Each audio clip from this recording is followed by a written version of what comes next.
আওয়ামী লীগ সরকারের সবচেয়ে বড় ভুল আপনার চোখে কি হয়েছিল? আমার মনে হয় আওয়ামী লীগ সরকারের ভুলটা হলো, আমি আমার দৃষ্টিতে ব্যক্তিগত জি। উদ্যোগে, যে আমরা আমাদের কিছু নেতা টেতা ওই চাঁদাবাজিতে ব্যস্ত হয়ে গেলেন।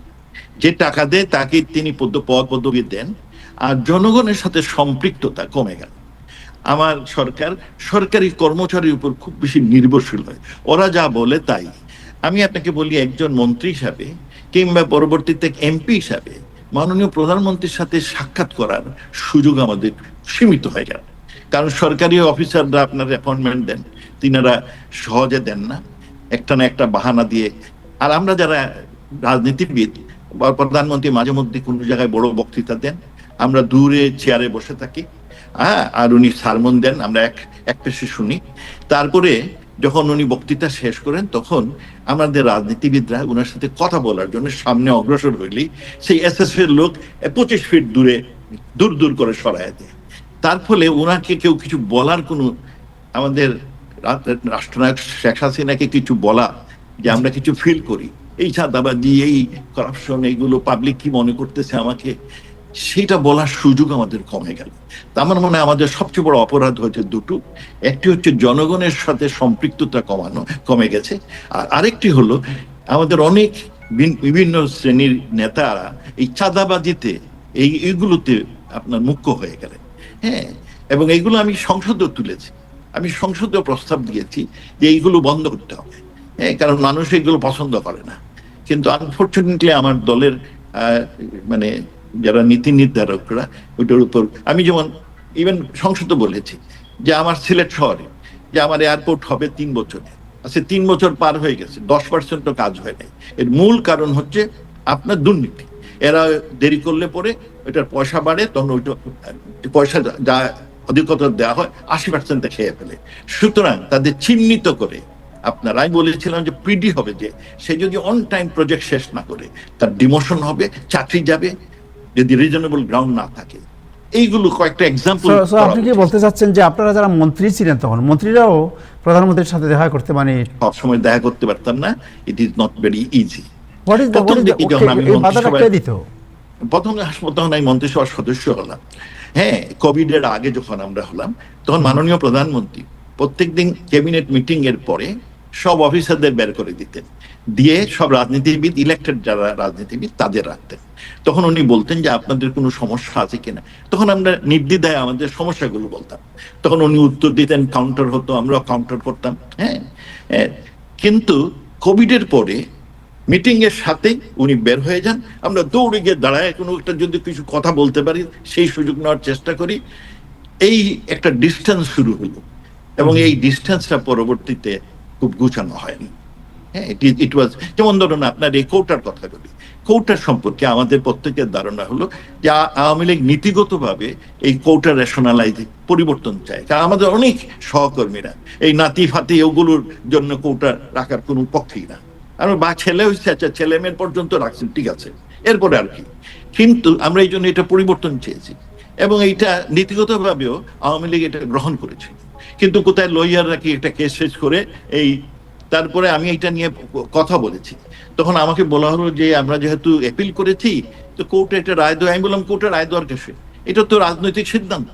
আমি তখন আমার ফেসবুকে তখন একটা স্ট্যাটাস দিয়েছিলাম, বলছিলাম আমেরিকাতে 400 বছর আপনার কোর্ট এবং জাজেরা স্লেভারিকে প্রোটেক্ট করেছে, কিন্তু 1862 খ্রিস্টাব্দে যখন আব্রাহাম লিঙ্কন ঘোষণা দিলেন, রাজনৈতিকভাবে সিদ্ধান্ত দিলেন যে স্লেভারি ইজ অ্যাবলিশড, এইটা বাতিল হলো, এরপর কিন্তু কোর্টের কোনো জাজ, কোনো কোর্ট স্লেভারিকে প্রোটেক্ট করে নাই।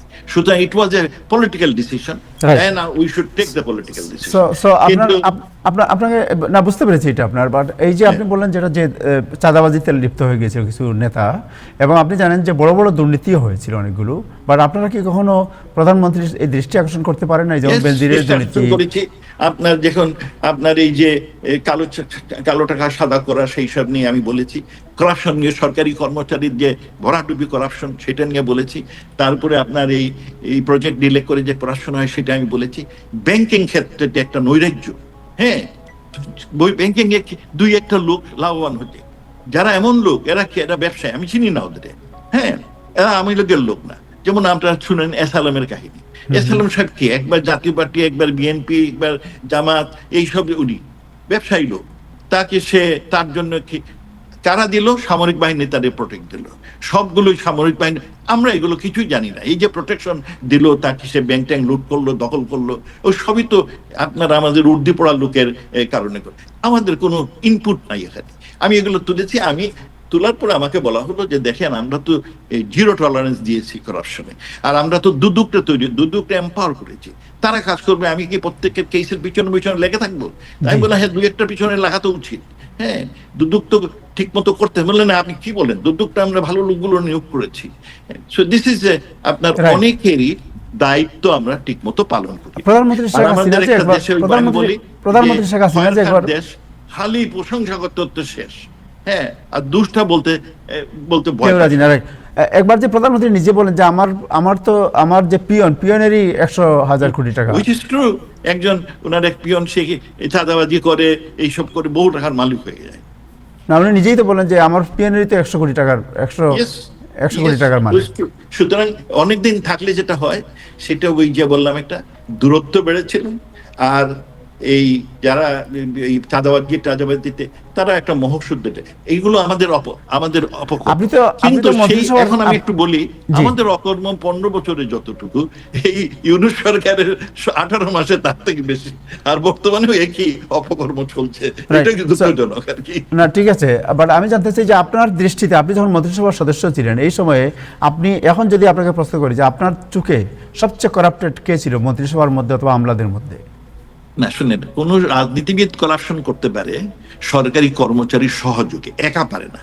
কারণ যতগুলো প্রজেক্টের টাকার ডিসবার্সমেন্ট অফিসাররা করে, তখন আপনি অফিসারের সাথে একটা আতাত করতে হবে, অনেক নিচে নামতে হবে, তার সাথে বলতে হবে তুমি এটাতে টাকা খাও, এর থেকে অত অংশ আমাকে দাও।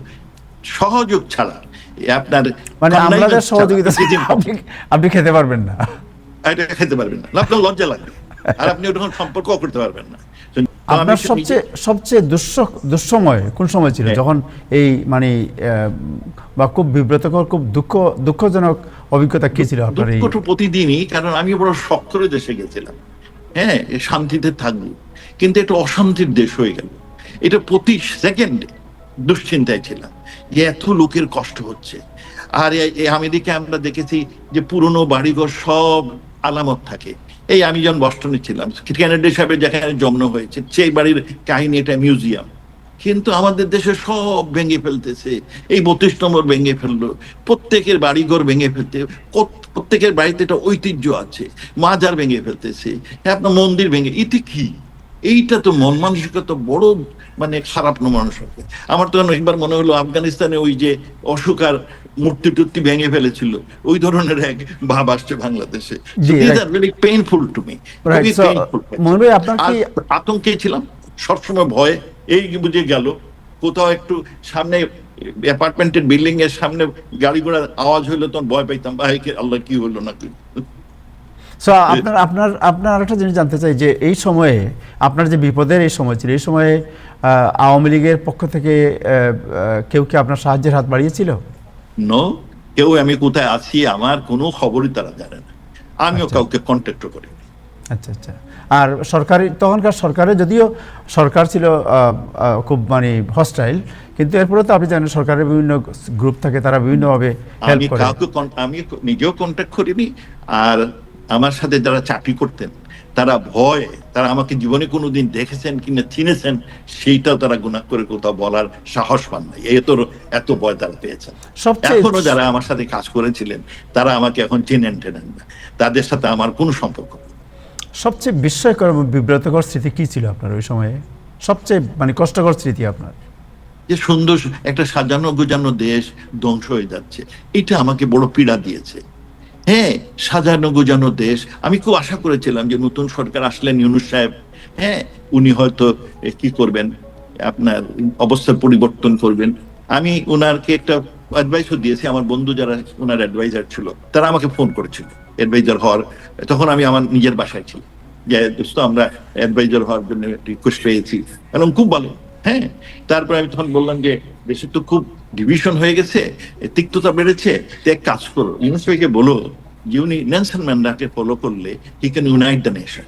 এই যে ওর যে টুথ কমিশনটা, ইট ওয়াজ এ ওয়ান্ডারফুল এই থিং বলে আমার মনে হয়। তুমি এইটা কাজ করো, তোমরা ওনাকে বলো। হ্যাঁ, যাই হোক, ইট ডিডন্ট ওয়ার্ক আউট।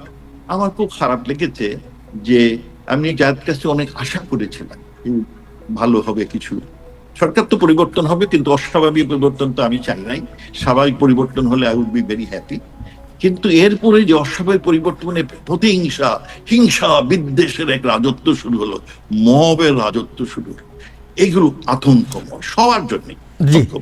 আপনি দল করেন না করেন, আমি অনেকগুলো লোক চিনি যারা আওয়ামী লীগ কোনদিন করে নাই, কিন্তু তারা পয়সাওয়ালা বড় লোক, তাদের বাড়িঘর দখল হয়ে গেছে, তাদের ব্যবসা বাণিজ্য দখল হয়ে গেছে, অনলি বিকজ তারা শেষ সম্মানিত লোক এই কারণে। আচ্ছা, আপনি আপনি আপনি মোহন ভাই, আপনি যে বাংলাদেশ থেকে ইয়েতে আসলেন, যুক্তরাষ্ট্রে আসলেন, রাইট? আপনার সাথে আমার একদিন কথা হচ্ছিল, এবং আমি যেহেতু একজন প্রফেশনাল, আপনার সাথে আমার কমিটমেন্ট ছিল যে আপনার কোনো তথ্য আমি প্রকাশ করবো না, এবং দেখুন আমি করি নাই, কিন্তু আজকে প্রথম আপনাকে আমি নিয়ে আসলাম। কেউ জানেন আমি কারোর সাথে কথা বলি নাই, আপনার সাথে যে আমার কথা হয়েছে।